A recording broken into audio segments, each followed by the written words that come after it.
Jeudi 29 janvier 2026, mesdames et messieurs, bonsoir et bienvenue dans Viva Info en version française. À la une de l'actualité de ce soir, les élections des nouveaux membres du Sénat ne sont donc pas à l'ordre du jour. La Haute Cour constitutionnelle a rendu public hier un avis confirmant que le report sine die des élections sénatoriales est conforme à la Constitution. Une décision qui fait suite à une saisine de la Commission électorale nationale indépendante ou la CENI.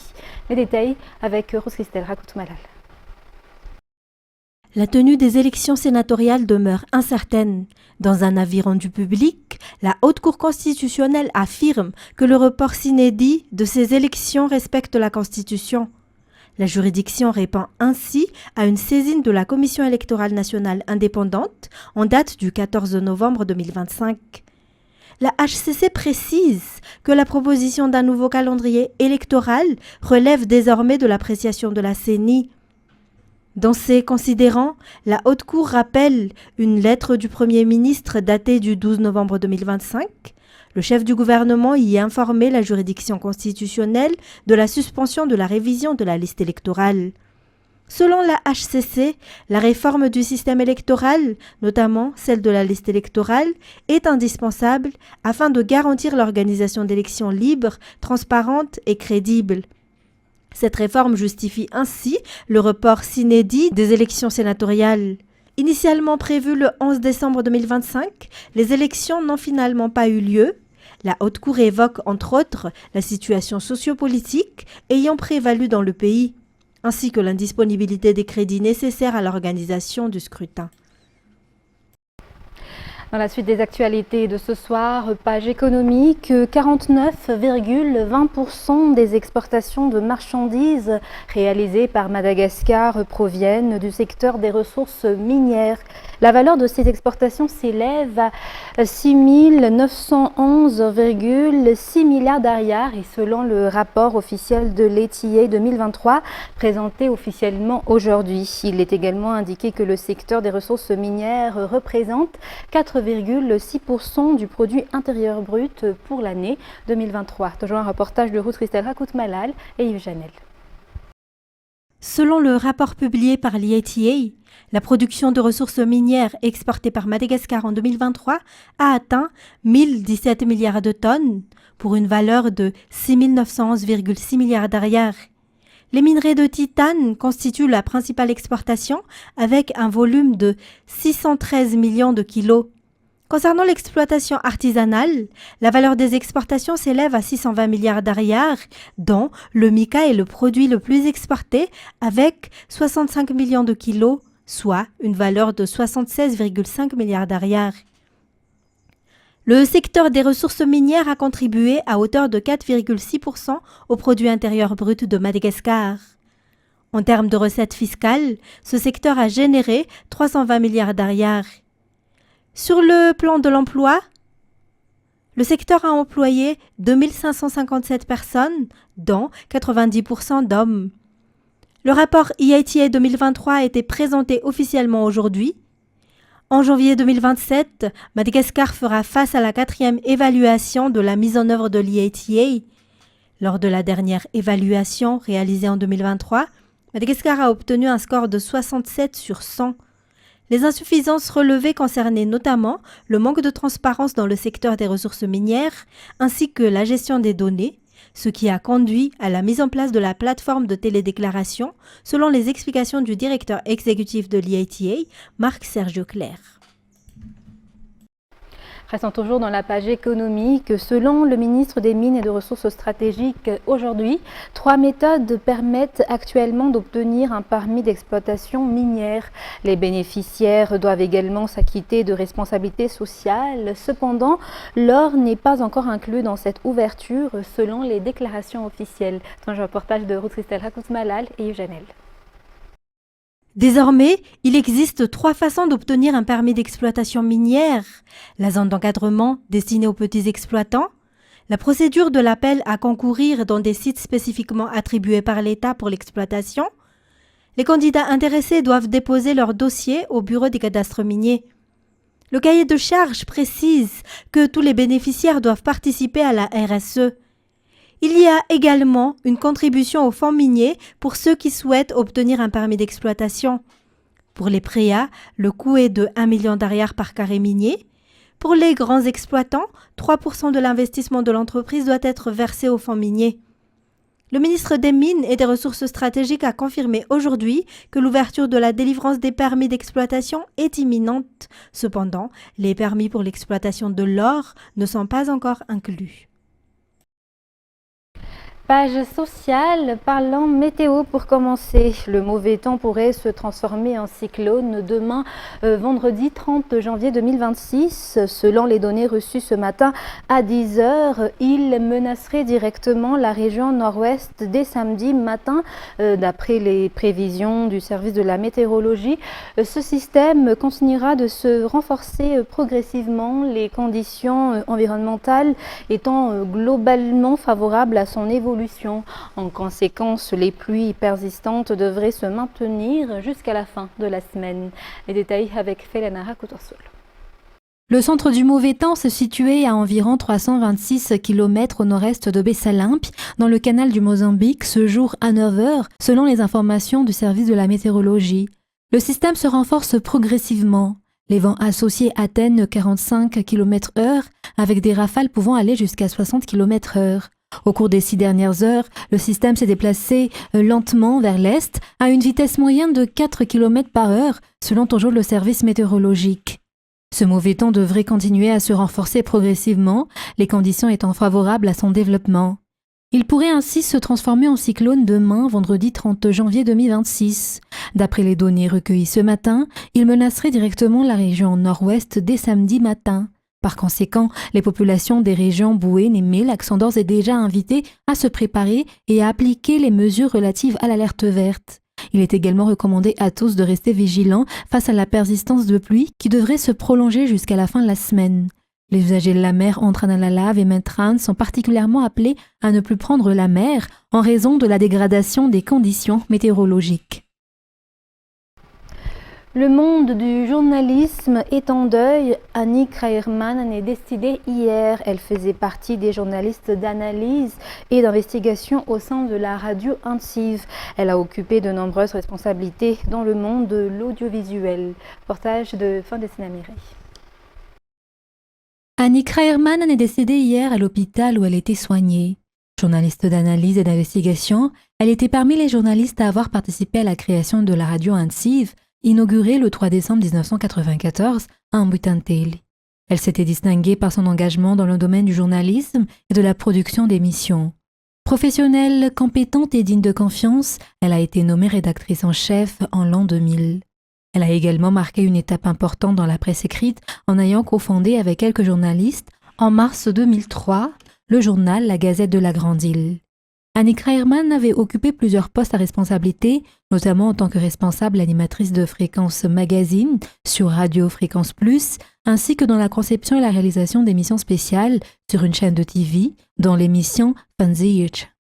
Elle était ensuite revenue à la radio Antsiv où elle a été nommée rédactrice en chef en août 2008. En 2011, elle avait accédé au poste de directrice de la radio Antsiv. Elle avait été l'une des créatrices et animatrices de programmes de débat, de cofondatrice de l'émission Nimard, axée sur l'éducation citoyenne et l'analyse des affaires nationales. Elle avait reçu le trophée de la meilleure voix off en 2009. Journaliste posée, elle n'élevait jamais la voix dans ses analyses, mais s'exprimait avec franchise, clarté et droiture. La grande famille de Viva présente ses sincères condoléances à la famille d'Annie Kraierman ainsi qu'à l'ensemble de ses collègues de la radio Antsiv. Toujours dans cette page fait divers, les 5 personnes interpellées par la police nationale dans la nuit du 26 au 27 janvier 2026 seront présentées au parquet après leur audition. 2 vols de moto ont été enregistrés dans le Fukuntani Sambo à Fénéry-Vest dans la nuit du 26 au 27 janvier 2026. La police nationale a été alertée et a immédiatement engagé des recherches. Un fourgon de type Sprinter a été intercepté par la police à un barrage à la sortie de la ville alors qu'il se dirigeait vers Touamoua Thomas aux environs de 3 heures du matin la même nuit. Le véhicule transportait 2 motos, son document les concernant. À l'issue de l'enquête, il a été établi que les 5 personnes interpellées ont participé directement au vol. Selon les informations, une autre moto dépourvue de documents a également été retrouvée en possession de certains d'entre eux. Toujours dans cette page fait divers, mais revenant à Antananarivo, où les mesures contre l'insécurité sont renforcées dans les communes de Talatamati et d'Ivatu, où des lampadaires ont été installés dans les zones très fréquentées. Cette action est le fruit d'une collaboration avec l'ambassade de la République populaire de Chine à Madagascar et le député d'Ambuja-Chim. Reportage de fin de Sena Mireille et Eugenel. Environ 7000 habitants vivent dans le Fuktan Mamour Mirayantoub, au sein de la commune de Talatamati. Les habitants se plaignent de l'absence d'éclairage public, ce qui favorise l'insécurité. Les Fuktani Mamour Mirayantoub et Maibaok font partie des zones les plus touchées par le manque d'éclairage. C'est pourquoi ils ont été spécialement choisis pour l'installation de 20 lampadaires.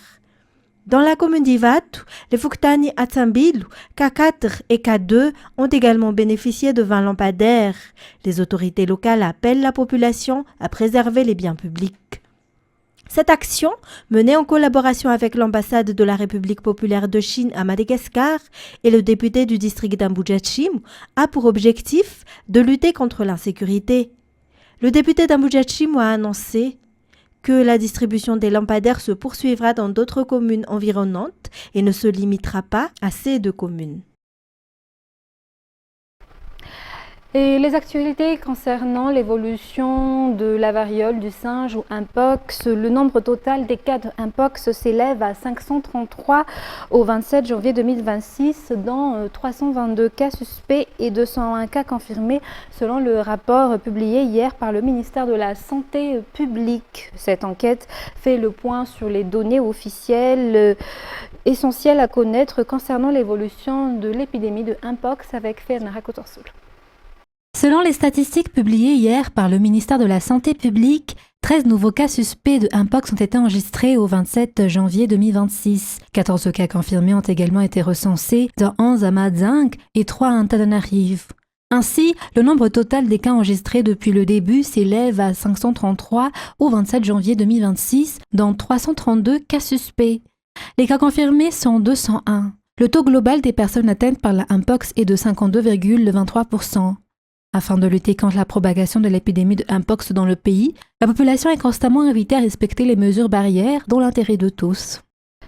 Dans l'actualité sportive de ce soir, un résultat inattendu a marqué la 8e et dernière journée de la phase de groupe de la Ligue des champions européenne.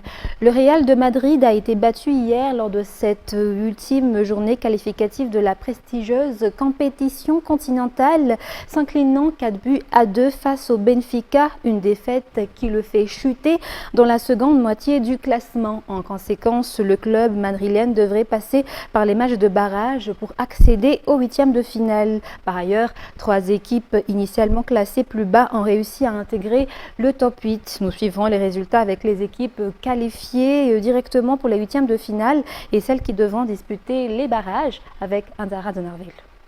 La rencontre entre le Benfica et le Real de Madrid disputée hier lors de la 8e et dernière journée a complètement bouleversé le classement général de cette poule unique de la Ligue des champions européenne.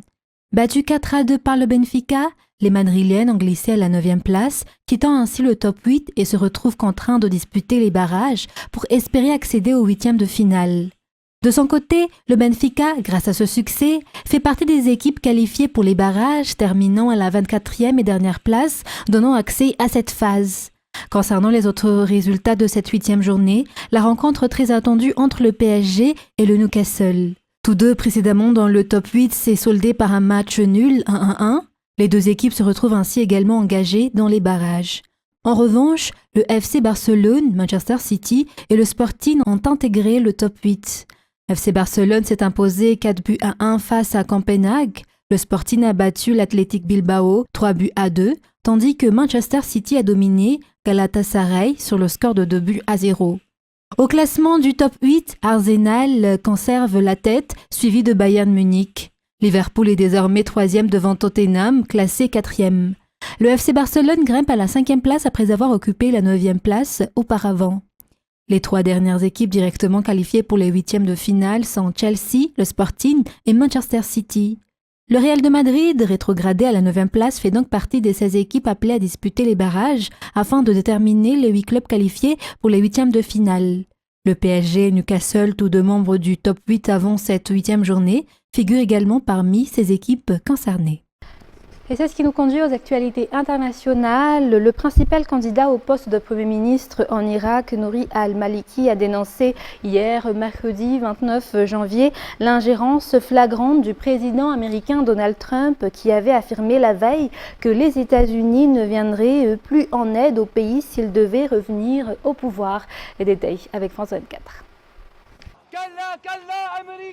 Dans les rues de Bagdad, le visage de Donald Trump piétiné et des drapeaux américains brûlés. Ces manifestants dénoncent une ingérence du président des États-Unis dans leur processus électoral. Le peuple et la jeunesse irakienne ont voté lors des élections pour choisir leurs représentants. Mais on a été surpris par un communiqué du président américain imposant certaines conditions au Premier ministre. Au cœur des slogans, un nom qui revient sans cesse, Nouri al-Maliki. Figure de la vie politique irakienne, il a reçu l'appui de la principale alliance chiite du pays pour redevenir Premier ministre. Perçu comme proche de l'Iran, il avait quitté le pouvoir en 2014 sous pression américaine. Ce mardi, Donald Trump a prévenu que son pays n'aiderait plus l'Irak en cas de retour au pouvoir de Nouri al-Maliki. La dernière fois que Maliki était au pouvoir, le pays a sombré dans la pauvreté et le chaos total. Cela ne doit pas se reproduire. Des propos aussitôt dénoncés par al-Maliki comme une ingérence flagrante et une violation du système démocratique irakien. Un sentiment partagé par ce manifestant. Nous ne sommes pas venus pour M. Nouri al-Maliki, ni pour qui que ce soit d'autre. Notre message est clair, aucun pays n'a le droit d'intervenir dans les affaires irakiennes. L'Irak a longtemps été un terrain de confrontation entre Washington et Téhéran, pris en étau entre deux puissances ennemies. Le futur Premier ministre devra notamment répondre à une exigence clé des États-Unis, le désarmement des factions armées soutenues par l'Iran, dont plusieurs sont classées organisations terroristes par Washington. Les 2 dirigeants d'Europe du Nord visitent plusieurs capitales pour recueillir des soutiens face aux appétits américains sur le Groenland. Ils étaient à Paris hier mercredi pour rencontrer Emmanuel Macron. France 24. Après l'Allemagne, les dirigeants danois et groenlandais sont à Paris pour rencontrer Emmanuel Macron. Le but de ce tour des capitales européennes, profiter de l'accalmie pour consolider l'unité des 27 sur le Groenland. Face aux convoitises de Donald Trump, l'Union européenne fait front et le réaffirme. Le Danemark et la population du Groenland en particulier peuvent compter sur notre solidarité. Dans le même temps, l'Europe fera davantage, dans son ensemble, pour la protection de l'Arctique. C'est dans l'intérêt transatlantique commun. Au cœur des discussions avec Emmanuel Macron ce mercredi, les enjeux de sécurité dans l'Arctique et le développement économique et social du Groenland que la France et l'UE sont prêtes à accompagner, selon l'Élysée. Après avoir menacé de s'emparer de ce territoire et d'imposer des droits de douane supplémentaires à plusieurs pays européens, Donald Trump a finalement fait machine arrière. À Davos, il a annoncé avoir conclu un accord avec le secrétaire général de l'OTAN, Mark Rutte, accord dont les contours restent encore flous. La première ministre danoise se dit soulagée, mais aussi déterminée à ce que cela ne se reproduise plus. Je dois dire que l'Europe a fait preuve de force et d'unité ces dernières semaines. J'en suis reconnaissante, mais je dois aussi dire que c'est la seule voie à suivre. Nous devons bâtir une Europe bien plus forte. La France doit ouvrir un consulat à Anouk, la capitale du Groenland, le 6 février prochain. Un des signes d'un renforcement supplémentaire de la présence et de la coopération française sur la question groenlandaise. Dans le reste des informations internationales, la Réserve fédérale américaine ou Fed a maintenu ses taux inchangés après 3 baisses consécutives. Une décision attendue mais prise dans un contexte inédit, celui d'un affaiblissement marqué du dollar en phase avec la vision économique de Donald Trump et de ses conseillers. Reportage de France 24. Officiellement, la monnaie américaine ne fait pas partie des prérogatives de la Fed, qui ne s'occupe que d'inflation et que de croissance. D'ailleurs, Jérôme Powell a refusé tout commentaire sur le sujet, disant que c'était du ressort du Trésor, mais la monnaie était évidemment présente dans les esprits, parce que oui, depuis plusieurs mois, elle baisse. Il faut désormais 1,20 $ environ pour 1 euro. On n'avait pas vu un tel niveau depuis près de 5 ans. C'est seulement d'ailleurs la 9e fois depuis la création de l'euro que le seuil des 1,20 $ est franchi, et puis surtout, le dollar baisse face à toutes les autres grandes monnaies. Et Donald Trump, les marchés intègrent son imprévisibilité, ses critiques répétées contre la Fed, on en a parlé, contre ses attaques contre son président, Jérôme Powell, dont le mandat s'achève au mois de mai, et les investisseurs redoutent que Donald Trump ne cherche à reprendre la main sur la politique monétaire en nommant à la tête de la Fed quelqu'un de plus accommodant, plus aligné avec ses vues. À cela s'ajoutent des déficits massifs, une dette américaine très lourde et un dollar qui joue de moins en moins son rôle traditionnel de valeur refuge, ce qui explique aussi la forte hausse ces derniers temps de l'or. Résultat, eh bien, la confiance en ce dollar, eh bien, elle s'érode. Peut-être Donald Trump, hein, et pour voir ce qu'il en pense, je vous propose de l'écouter. Vous allez voir, c'est très court et c'est très clair. Je pense que c'est super, je veux dire, la valeur du dollar est bonne. Regardez comme se porte notre économie. Le dollar va magnifiquement bien. Oui, alors il s'en réjouit parce que cette baisse, elle a quelque chose d'idéologique presque, hein. Elle correspond très précisément à la vision qu'il défend, à la vision surtout que défend l'un de ses conseillers économiques, Stephen Miron, qui est l'un des architectes actuels de la politique économique de Donald Trump. Il dirigeait encore récemment le conseil économique de la Maison-Blanche avant de rejoindre à titre provisoire le conseil des gouverneurs de la Fed, où il siège jusqu'à la fin de cette semaine. Il a d'ailleurs participé hier à la décision de politique monétaire et il était l'un des deux seuls à avoir voté en faveur d'une baisse des taux, contrairement à ses 10 autres collègues. En novembre 2024, eh bien, Stephen Miron, donc c'était au moment de l'élection présidentielle, Stephen Miron a publié un document clé, A User's Guide to Restructuring the Global Trading System. Dans ce texte, il pose un diagnostic radical. Selon lui, le dollar est structurellement surévalué. Fin de Viva Info pour ce soir, mesdames et messieurs. Nous vous remercions de votre fidélité. Très bon suite de programme sur Viva. Au revoir.